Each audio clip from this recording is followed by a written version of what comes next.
তারা রাস্তার main road থেকে গলির ভিতরেও বাচ্চাগুলোকে বাঁচতে দেয়নি। ওপরে ছিল 5ই আগস্ট। খুনি হাসিনার পুলিশ বাহিনী তারা রাস্তার মেন রোড থেকে গলির ভিতরেও বাচ্চাগুলোকে বাঁচতে দেয়নি। আমাদের আনাজকে তো আমরা ফিরে পাবো না।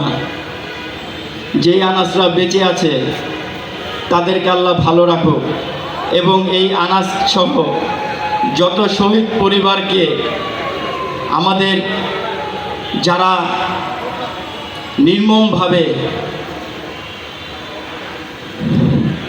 জীবন্ত একটা লাশের উপহার দিয়েছেন সেই খুনি হাসিনার বিচার আমরা চাই। এবং এখনও বিচার হচ্ছে না, বিচার প্রক্রিয়া সুষ্ঠুভাবে হচ্ছে না। আমি আপনাদের মাধ্যমে বলতে চাই, হাসিনার যত ঊর্ধ্বতন কর্মকর্তারা এর সাথে জড়িত আছে তাদের খুঁজে খুঁজে বের করুন, তাদেরকে চিহ্নিত করে আইনের আওতায় এনে তাদেরকে বিচারের ব্যবস্থা করুন। মিডিয়া ভাইদের বলবো, আপনারা যারা জানেন যত বড় বড় কর্মকর্তারা যেখানে আছেন আপনারা তাদের বিচারের ব্যবস্থা করুন এবং সেগুলা তুলে ধরুন যেন দেখতে পায়